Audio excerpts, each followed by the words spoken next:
எடுத்துக்கொண்ட பகுதி வேத வசனம் ஆதியாகமம் 12ஆம் அதிகாரம். நாம் ஏற்கனவே இந்த வசனத்தை வாசிச்சிருக்கலாம், கேட்டிருக்கலாம். ஆனால் இந்த நாளில் தேவன் இந்த வார்த்தைகளை நமக்கு ஆசீர்வாதமாக்கி தருவாராக.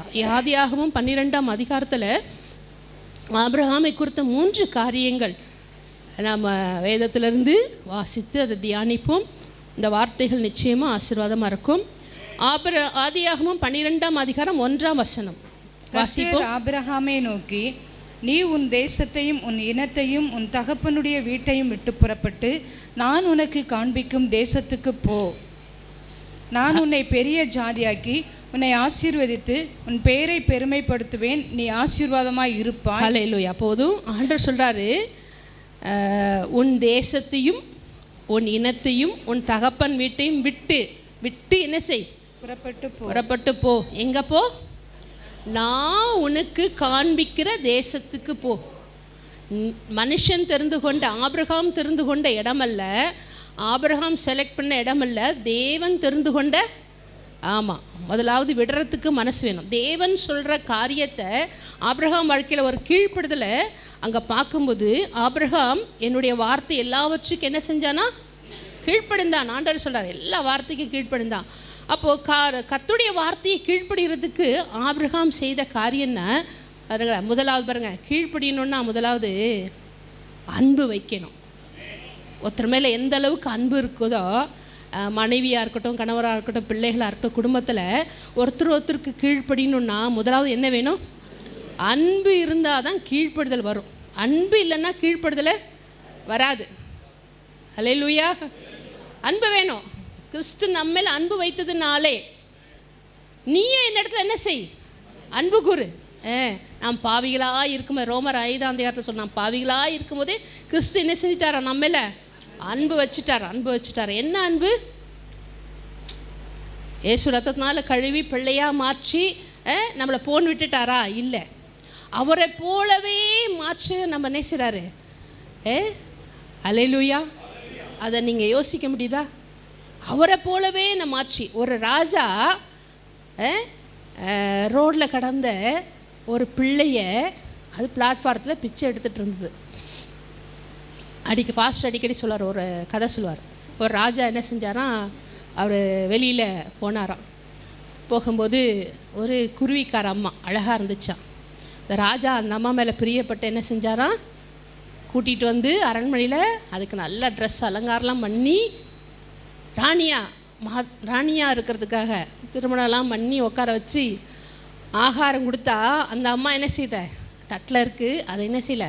சாப்பிடல. அந்த அம்மா குருவிகார அந்த அனுபவம் இருக்குல்ல, அந்த அம்மா எல்லாத்தையும் கலப்படம் பண்ணி இடித்து சாப்பிட்ற அந்த அம்மா தான் அப்படி தான் பழகிருக்கு. இந்த தட்டில் வச்சு ராஜா சாப்பாடு கொடுத்தா அந்த அம்மாவுக்கு சாப்பிட தெரியல. ராஜா பார்க்குறாரு, ஏதோ சாப்பாட்டில் ஏதோ குறை இருக்கும், அந்த அம்மாவுக்கு பிடிக்காத ஏதாவது சாப்பாடு இருக்கா. அங்கே பக்கத்தில் ராஜாவுக்கு கூட இருக்கிறவங்களாம் இருப்பாங்களா, அவங்களும் பார்த்தாங்க.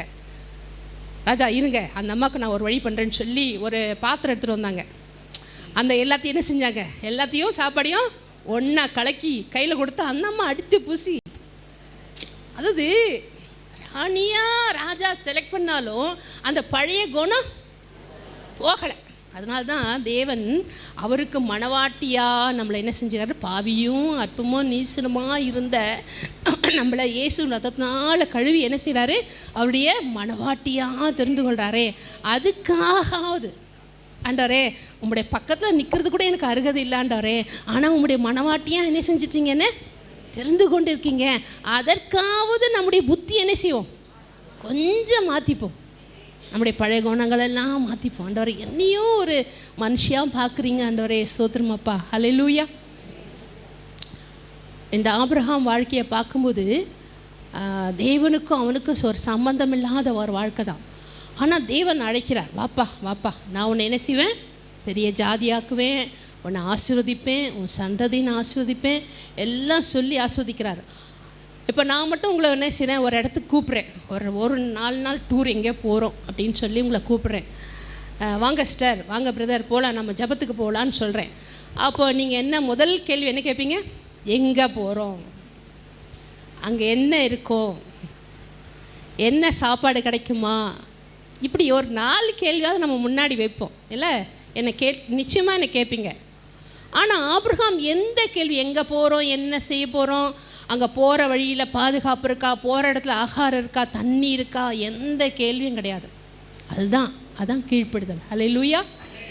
எந்த கேள்வியும் இல்லாமல் சொன்ன மாத்திரத்தில் அவன் என்ன செஞ்சான், புறப்பட்டு போனான் இருக்கு. அவன் வழியில் என்னெல்லாம் இருந்துச்சு, பிரச்சனை இருந்துச்சு, அதெல்லாம் பார்க்கல. ஹல்லேலூயா. தான் போகும் இடம் என்னதென்று அறியாமல் புறப்பட்டு போனானா. அந்த கீழ்ப்படுதலை தேவன் விரும்புகிறார். வேற எதையும் அதிகமாக நம்மக்கிட்ட எதிர்பார்க்கல. என் பிள்ளைங்க எனக்கு, ஆமாம், தேவனுக்கு கீழ்ப்படிந்தவர்கள் பிசாசுக்கு, ஆமாம், தேவனுக்கு கீழ்ப்படுதல் சாதாரண காரியம் இல்லை. அந்த கீழ்ப்படுதலே தேவன் நமக்கு ஆயுதமாக, தேவன் சாத்தானின் கிரைகளை அழிக்கிற ஆயுதமாக தேவன் நம்மளை பயன்படுத்துகிறார். ஆமென். நாமளே ஒரு ஆயுதமாக தேவன் மாற்றார். நம்முடைய நாவுகளை ஆயுதமாக மாற்றார், நம்முடைய கரங்களை ஆயுதமாக மாற்றார். ஹல்லேலூயா. அப்போ ஆயுதமாக சாத்தானின் கிரைகளை அழிக்கிறமா ஆயுதமாக மாற்றுகிறார். ஹல்லேலூயா. கீழ்ப்படுதலை பற்றி சொல்லணுன்னா, நான் நோவா கீழ்ப்படிஞ்சார், இயேசு கீழ்ப்படிஞ்சார், மோசே கீழ்ப்படிஞ்சார். எத்தனையோ மனிதர்கள் என்ன செஞ்சாங்க, கீழ்ப்படிந்து தேவன் விரும்புகிற பாதையில் நடந்து தேவன் விரும்புகிற சித்தத்தை செய்து முடித்தாங்க. ஹல்லேலூயா. இந்த பூமியை விட்டு போகும்போது நல்லா கவனம் வைங்க. ஒவ்வொரு நாளும் சிந்தனையில் கவனத்தில் வைங்க. நான் எதையும் கொண்டு போக முடியாது, அது சிந்தனையில் தெளிவாக வைங்க. ஒவ்வொரு நாளும் ஆண்டவரை பார்த்து பேசுங்க. ஆண்டவரே, நான் பூமியில் எத்தனை காரியங்கள் எதை செஞ்சாலும் சரி, ஆண்டவரே, இந்த பூமியை விட்டு போகிற அந்த ஆத்மா சரீரத்தை போகிற நாளில் எதை என்ன செய்ய போகிறதில்ல, கொண்டு போக போகிறதில்லை. ஆனால் ஒரே ஒரு காரியம், தேவனை சுமந்து என்ன செய்வோம், ஆமாம், எவ்வளவு சத்தியத்தை கேட்டோமோ, எவ்வளோ கிருபையை பெற்றுக்கொண்டோமோ, கர்த்தருக்காக என்ன நன்மை செய்தோமோ, நன்மை என்ன செய்யும் நம்மளை பின்னாடி. ஹல்லேலூயா. அவனவனுக்கு செய்த நன்மைக்கு தகுந்த பலனை தேவன் நமக்கு என்ன செய்கிறார், கொடுக்க வல்லவராக இருக்கிறார். ஹல்லேலூயா. ஆமென். ஸ்தோத்திரம். அப்பா, அன்பில்லாதவன் தேவனை அறியான், தேவன் அன்பாகவே இருக்கிறார். ஹல்லேலூயா. தேவனை அறிந்து பாருங்க, நம்ம ஆவியில் தேவனை எந்த அளவுக்கு அறிகிறோமோ அந்த அளவுக்கு தேவனோட நெருங்கின ஒரு உறவை தேவன் நமக்கு கொடுப்பார். ஆமென். சிநேகிதன் பேர் வைக்கிறார். அந்த அளவுக்கு ஒரு நெருக்கமான உறவை யார் பெற்றுக்கொண்டா?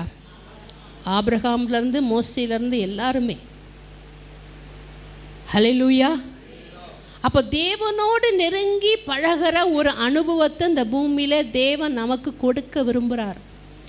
ஆபிரகாம் என் வார்த்தைக்கு எல்லாவற்றுக்கும் கீழ்ப்படுத்தினால வந்த ஆசீர்வாதம் என்ன தெரியுமா? வானத்தின் நட்சத்திரங்களை அந்த அளவுக்கு என்ன சொல்கிறது, பிரகாசிக்கக்கூடிய அவன் சந்ததியை உருவாக்கிட்டு போயிட்டான். அவனுடைய சந்ததியில் என்ன சந்ததி? வானத்தின் நட்சத்திரங்கள்னா பிரகாசிக்கிற ஒரு சந்ததி. ஹல்லேலூயா. இன்னைக்கு உங்களையும் என்னையும் தேவன் நட்சத்திரமாக மாற்ற விரும்புகிறாரு. நாம் என்ன செய்யணும்? இருளில் இருக்கிற ஜனங்களுக்கு வெளிச்சத்தை கொடுக்குற ஒரு நட்சத்திரமாக தேவன் நம்மை மாற்ற விரும்புகிறார். ஹல்லேலூயா. ஆமாம், நீங்கள் தான் உங்கள் இருக்கிற நீங்கள் இருக்கிற பட்டணத்தில் எல்லோரும் இந்த ஸ்டார், கிறிஸ்மஸில் ஸ்டார் போடுவாங்க. அந்த ஸ்டாரை பார்த்து நம்ம என்ன தெரிஞ்சுக்கிறோம்? ஓ, இவங்க கிறிஸ்டின் போருக்கு அப்படின்னு நம்ம தெரிஞ்சுக்கிறோம். ஆனால் ஸ்டாரை பார்த்து தெரிஞ்சுக்கிறாங்களோ இல்லையோ, நம்மளை பார்த்து நம்முடைய வெளிச்சத்தை, உங்களில் இருக்கிற வெளிச்சம் உலகத்தில் இருக்கிற எல்லா மனுஷனுக்கும் தெரியணும். நமக்குள்ளே இருக்கிற இயேசுடைய வெளிச்சம் என்ன செய்யணும்? உலக மனுஷனுக்கு தெரியணும். அந்த வெளிச்சத்தை பார்த்து அவங்க என்ன செய்யணும்?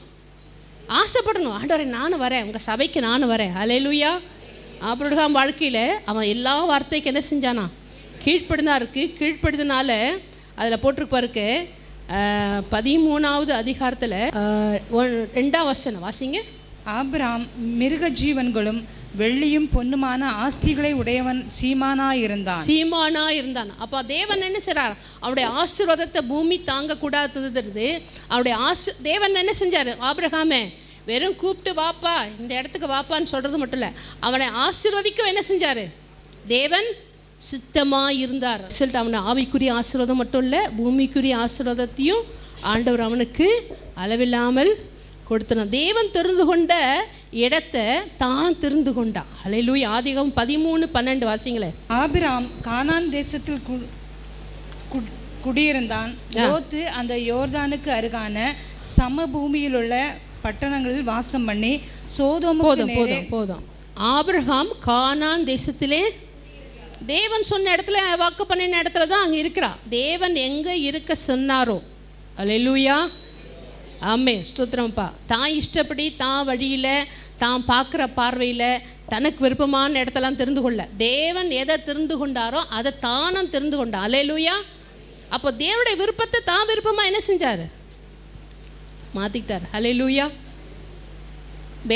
ஆண்டவர் வேதத்தில் எதெல்லாம் தேவன் அவர் விருப்பத்தை வெளிப்படுத்துகிறார்.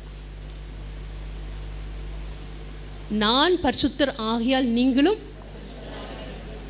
அது அவர் விருப்பம். என்ன, அந்த விருப்பத்தை நம்முடைய விருப்பமாக பார்க்குறோமா?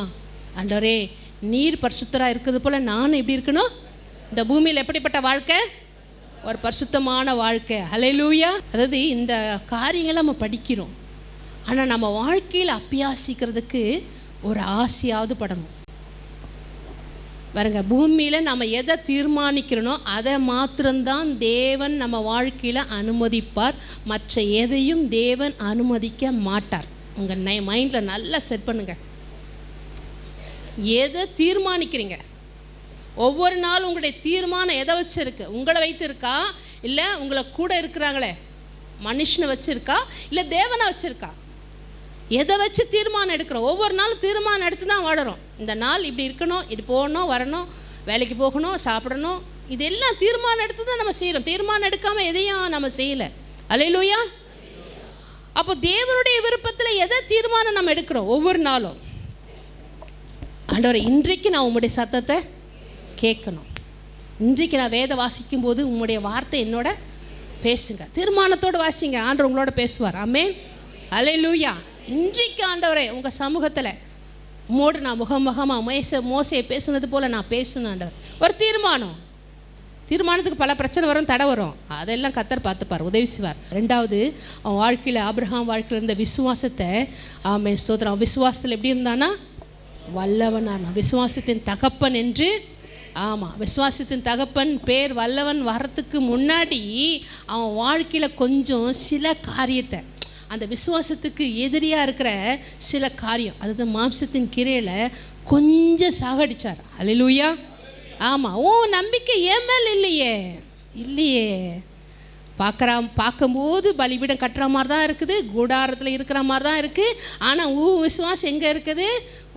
வேறு எது இங்கே இருக்குது, மாம்சத்து மேலே இருக்கிற. அப்போ அவனுடைய விசுவாசம் தான் சரீரத்தை பலத்தை நம்பியிருந்தான். ஐயா ஸ்ட்ராங்கு, ஏன்னா ஸ்தோத்திரம். இப்போ விட்டாலும் என்ன செய்யலாம்? ஆகார் மாதிரி வருங்க, ஈசாக்க பிறந்து அடுத்தது அதோடு நிற்கலை. ஐயா என்ன பண்ணுறாரு? கேத்துரால திருமணம் பண்ணி பிள்ளையை விட்டு. அப்போ பாருங்க எவ்வளோ ஸ்தோத்திரம். அதனால தான் ஆண்டவர் பார்த்தாரு, பார்ப்பா, நீ என்ன சார்ந்து நிற்கும், நான் உன்னை என்னவா மாற்ற விரும்புகிறேன்? விசுவாசத்தின் தகப்பனாக மாறணும். தங்கமே விசுவாசின் தாயாக மாறணும். அல்லேலூயா. தாயாக மாறணும், தங்கமாக மாறணும். சரிங்களா? தங்கத்தை என்ன செய்வாங்களா? ஆமாம், நீங்கள் கடையில் போய் தங்கத்தை நீங்கள் கொடுங்க, மார்வடி கடையில் என்ன செய்வாங்க? ஆமாம், தேவன் நம்ம விசுவாசத்தை அடிக்கடி உரசுவார். விசுவாசம் அழிந்து போகிற பொன் அக்னினாலே சோதிக்கப்படும். தங்கம் வெளியேறப்பட்டது தான், ஆனாலும் அதை என்ன செய்யுது? நெருப்புக்குள்ளே போய் தான் அது வருது. ஏன்னா அதில் என்ன இருக்குது?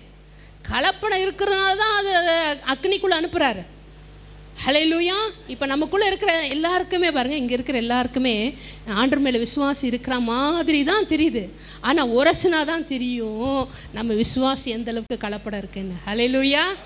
ஆமாம், கலப்படம்லாம் பாருங்கள், தேவன் எப்பவுமே சாத்தான் வைக்கிற சோதனை மனுஷனை அழிவுக்கு நேராக தான் கொண்டு போவோம்.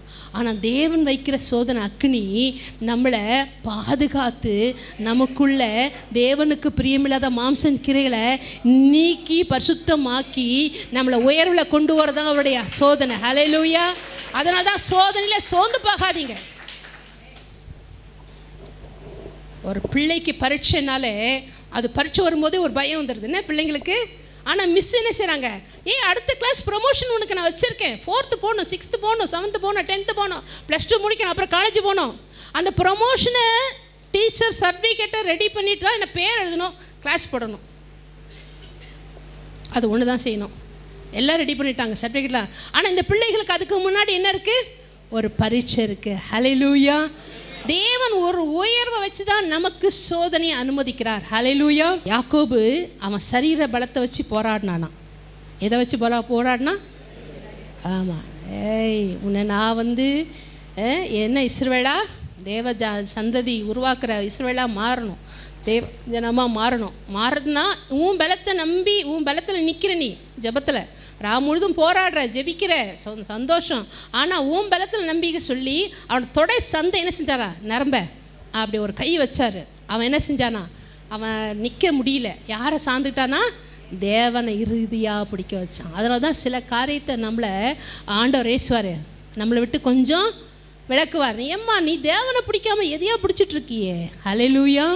அவன் தன்னை பிடிச்சிருந்தான், ஆபிரகாம் தான் பலத்தை பிடிச்சிருந்தான். சரி, இது நீ எடுத்தால் தான் நீ யாரை பிடிப்ப, என்ன பிடிப்ப, புரியுதா? ஹல்லேலூயா. பைபிள் நமக்கு புரிஞ்சாதான் நம்ம வாழ்க்கை புரியும். இல்லைன்னா வாழ்க்கை புரியாத மாதிரி ஒரு மாதிரி இருக்கும், தடுமாறும். ஏன் வாழ்க்கை தடுமாறுது? பைபிள் புரியல. உலக மனுஷனுக்கு வாழ்க்கை என்னன்னே தெரியல. அதான் தலை வீதிங்க. அவன் சொல்கிற வார்த்தைன்னா தலை எழுத்தான், தலை வீதியும் அதுவும் நடக்குதான். ஆண்டவர் எதையும் தலையில் எழுதலை, தலை விதியும் கிடையாது, தலை எழுத்தும் கிடையாது. இதோ பாருங்கள், இதுதான் தலை எழுத்து. ஹல்லேலூயா. நாம் எழுத்து எழுதி கொடுத்துருக்காரு பாருங்கள் வேதத்தில். ஹல்லேலூயா. இந்த தேவன் இந்த வார்த்தையின் எழுத்தின்படி தான் நம்மளை நடத்துவார் வழியை, இதுக்கு மாறா ஒரு நாள் நடத்த மாட்டார். ஹல்லேலூயா. ஆமாம், ஸ்தோத்திரம் அப்பா. ஹல்லேலூயா. அதில் ஒன்றுக்கு நான் கவலைப்பட மாட்டேன், எந்த காரியத்தை குறித்தும் சோர்ந்து போவதில்லை. ஆண்டவர் பார்த்து சொல்லுங்கள், நான் சோர்ந்து போக மாட்டேன். ஏன்னா நான் யார் கையில் இருக்கேன்? உங்கள் கரங்களில் இருக்கேன். என்ன அழைத்தவர் நீர் தான். நானாக தெரிஞ்சுக்கிட்டேன், அவர் தான் என்ன தெரிஞ்சிட்டாரு. எப்போ தெரிஞ்சுக்கிட்டாரு? உலகமே உண்டாகலம்மா, நான் தேவனுடைய சிந்தனையில் பிறந்திருக்கேன், நான் சிந்தனையில் உருவாக்கப்பட்டேன். அவருடைய சிந்தனையில் என்னுடைய எதிர்காலத்தை கொடுத்த தேவன் அவருடைய கையில் என்ன செஞ்சுருக்காரு, வச்சிருக்காரு. எனக்கு எதிர்காலம் எப்படி இருக்கணும்? ஹல்லேலூயா. எத்தனை பேருக்கு ஆசீர்வாதமாக இருக்கணும்? ஹல்லேலூயா. ஹல்லேலூயா. ஆமாம், தேவன் அவர் பலுகி பெருகி நிரப்பி, ஆமாம், முதல் மனுஷனை ஆசீர்வதிச்சதை எப்படி அதான் ஆசீர்வச்சாரு? கீழ்ப்படுத்தி ஆண்டு கொள்ளுங்கள். பாருங்கள் அவருடைய ஆசீர்வாதம் எப்படி இருக்குது பாருங்கள். அப்பா நீ பலுகி பெருகி நீ எப்படி இரு, ஆசீர்வாதமாக இரு. அவருடைய ஆசீர்வாதம் என்ன செய்யணும்? ஆமாம், இது இப்போ கொடுத்த ஆசீர்வாதம் இப்படியே இருக்கக்கூடாது. இது என்ன செய்யணும்? ஆனால் ஆசீர்வாதம் பெருகிறதுக்கு முன்னாடி, நம்ம வாழ்க்கையில் சமாதானம் பெருகிறதுக்கு முன்னாடி எதை பெருகணும்? வெளியான ஆசீர்வாதம் பெருகணும். நமக்கு எப்படி இருக்குது? சந்தோஷமாக தான் இருக்குது, இல்லை? எல்லாமே சந்தோஷமாக தான் இருக்குது. ஆனால் உள்ளான மனுஷுடைய ஆவிக்குரிய ஆசீர்வாதம் என்ன செய்யணும்? பெருக்கம் உண்டாகணும். அதை விரும்பணும். கிருபை பெருகணும், சத்தியம் பெருகணும், அன்பு பெருகணும், நீதி பெருகணும். ஆண்டவர் இதெல்லாம் என் வாழ்க்கையில் பெருகணும். ஆண்டவர் இதெல்லாம் பெருகணும். சத்தியம் என்ன பெருகணும்? இப்போ நான் அறிஞ்ச சத்தியம் ஆண்டவரை போதாது, இன்னும் நான் சத்தியம் அறியணும். வேத வசத்தை தியானம் போதாது, இன்னும் நான் அதிகமாக தியானிக்கணும். வேத வசத்தை வாசித்தது போதாது, வருஷத்துக்கு ஒரு முறையாவது வாசித்தோம், இப்போ 2 முறையாவது வாசிக்கணும். பெருகணும், பெருக்க வரணும், ஆசை வரணும். ஹல்லேலூயா. 4 முறையாவது வாசிக்கணும் ஒரு வருஷத்துக்கு. 4 முறை வாசித்தோம், ஒரு முறை வாசிக்கிறது பெரிய விஷயம். ஹல்லேலூயா. அந்த ஆசை தாகத்தை தேவன் பார்க்குறார். மானானது நீரோடை வாஞ்சித்து கதறுது போல என் ஆத்மா உம்மை வாஞ்சித்து கதறுகிறது. அதை வாஞ்சிய தேவன் பார்க்குறார், இருதயத்தை பார்க்குறார். மனுஷனும் முகத்தை பார்க்குறான், தேவனோ இருதயத்தை பார்க்குறாரு.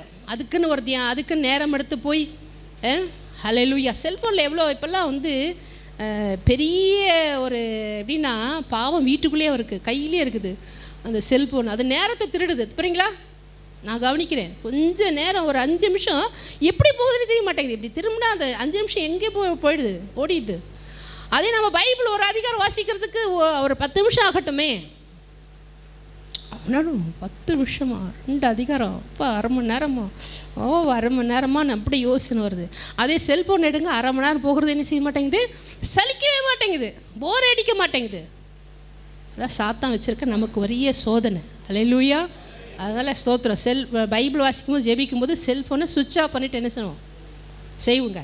ஆமேன். அது நேசிக்கக்கூடாது ஒரு நாள். அதுக்கு செல்ஃபோன் நல்லது தான், ஆமேன், அது நல்லது தான். நல்ல காரியங்களை நம்ம பார்க்கறதுக்கு உதவியாக இருக்கும். அதுவே நமக்கு தேவனுக்கும் நமக்கு எப்படி இருக்கக்கூடாது, தடையாக மாறிடக்கூடாது. ஹல்லேலூயா. ஆமேன். விசுவாசம் என்ன செய்யும் பாருங்கள், தேவனுக்கு பிரியமில்லாமல் இருப்பது விசுவாசங்கிறது தேவனை பிரியப்படுத்துமா, அதுதான் விசுவாசம். ஹல்லேலூயா. ஆமாம், நீங்கள் விசுவாசம் இருக்கா? அந்த விசுவாசம் எப்படி இருக்கும்? தேவனை பிரியப்படுத்துதான் இருக்கும். ஆபிரகாமுடைய விசுவாசம் என்ன செய்யுது? தேவன் எதெல்லாம் விரும்பினாரோ, தாவீது வாழ்க்கையிலும் சரி, யார் வாழ்க்கையிலும் பாருங்கள், அவங்க தேவனை பிரியப்படுத்துகிற காரியத்தை அவங்க வாழ்க்கையில் செய்தாங்க. அல்லேலூயா. தேவனை பிரியப்படுத்தும். ஆமென், ஸ்தோத்திரம் அப்பா. செத்த நிலைமையிலிருந்து விசுவாசம் நம்மளை உயிர்ப்பிக்கும். அல்லேலூயா. செத்து போனவங்க நமக்குள்ளே இருக்கிற விசுவாசம் எப்படி இருக்குது? அந்த விசுவாசம் எப்படிப்பட்டதுன்னா, ஏன்னா நம்மளை நாமளே அறியாமல் இருக்கிறதா நமக்கு பரிதாப கஷ்டம். நம்ம விசுவாசத்தை பற்றி நமக்கே தெரியல. அது செத்து போன மனுஷனே செய்யும். உயிர்ப்பிக்கிற வல்லமை எதில் இருக்குது? விசுவாசத்தில் இருக்குது. அல்லேலூயா. அந்த விசுவாசத்தை தான் தேவன் நமக்குள்ளே வைக்கிறார். எதுக்கு? செத்து போனதெல்லாம் நீ என்ன செய்? இந்த விசுவாச வார்த்தைகளை வைத்து என்ன செய்? உயிர்ப்பி. செத்து போன லாசருவை தேவன் என்ன செஞ்சார்? தம்முடைய வார்த்தையினால உயிர்ப்பித்தார். உனக்குள்ளே இருக்கிற விசுவாச வார்த்தை கொண்டு செத்து போன காரியத்தை பேசி என்ன செய்? பேசி கெடுத்துடக்கூடாது. இஸ்ரவேல் ஜனங்கள் அவங்க பிரச்சனை இருந்துச்சு.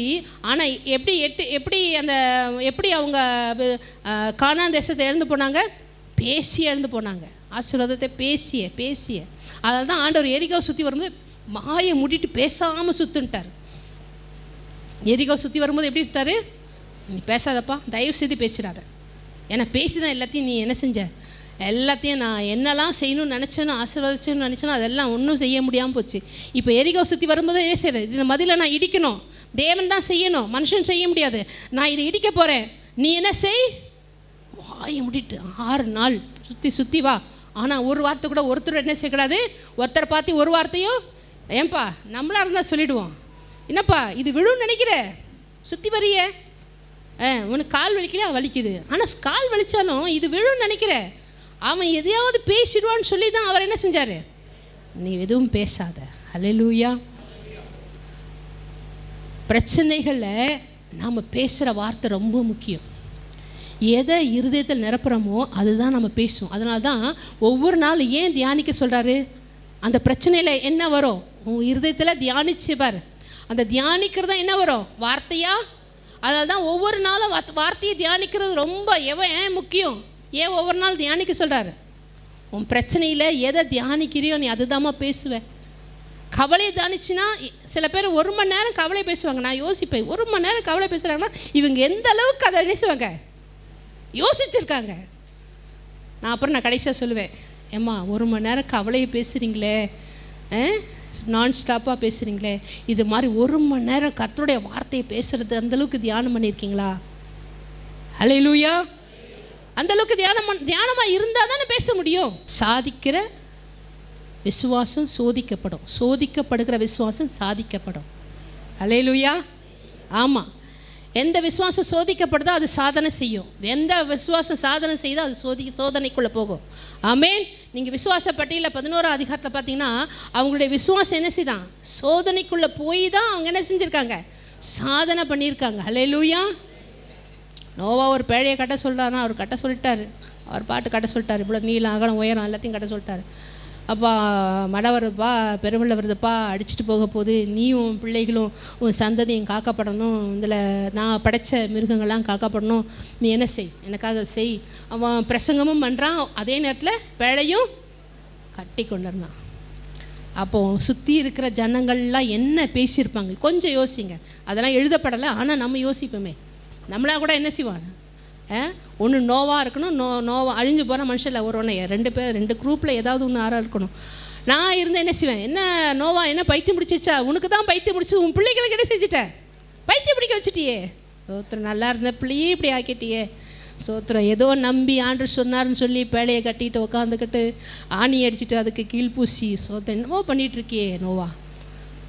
அவன் எதையும் என்ன செய்யலை, காதில் வாங்கலை. யாக்கோபு 2ஆம் அதிகாரம் 21ஆம் வசனம். நம்முடைய பிதாவாகிய ஆபிரகாம் தன் குமாரன் ஈசாக்கை பலிபீடத்தின் போது கிருபைகளினாலே அல்லவோ நீதிமான் ஆக்கப்பட்டான். விசுவாசம் அவனுடைய கிரியைகளோடு கூட முயற்சி செய்து, விசுவாசம் எதோட கூட வேலை செய்தான்?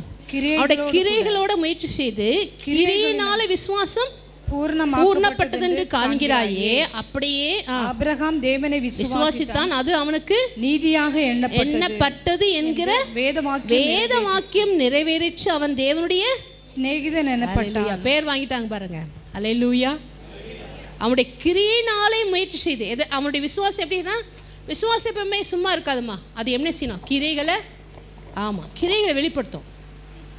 அவர் கிரைகளை வெளிப்படுத்தும். ஒன்று வார்த்தையில், செய்கையில், இதையாவது கிரையில் என்ன செய்யும் மனுஷனுடைய வாழ்க்கையில். உங்கள் வாழ்க்கையில் தேவனை விசுவாசிக்கிறீங்க, விசுவாசிக்க நல்லதான். வீணான மனுஷனே நீ விசுவாசிக்கிற, ஆனால் கிரையில்லாத விசுவாசம் செத்ததுன்னு நீ அறிய வேண்டாமா அப்படின்னு சொல்கிறார். ஹல்லேலூயா. அப்போ அந்த கிரியினால் என்ன செய்யணுமா? வெளிப்படணும். விசுவாசம் சும்மா இல்லை, மறைஞ்சிருக்கிற காரியம் இல்லை, அது பிறர் பார்க்குற காரியம். கடந்த நாளில் அந்த நோட்ஸ் எழுதுனதில் ஆபிரகாம் பற்றி ஃபாஸ்ட் எழுதுன நோட்ஸ். இது நான் எழுதின ப்ரிப்பேர் பண்ண செய்தி. ஆபிரகாம் குறித்து ஆண்டவரே என்ன சொல்ல, அவன் கீழ்ப்படுதல், தேவன் பாராட்டுறார்.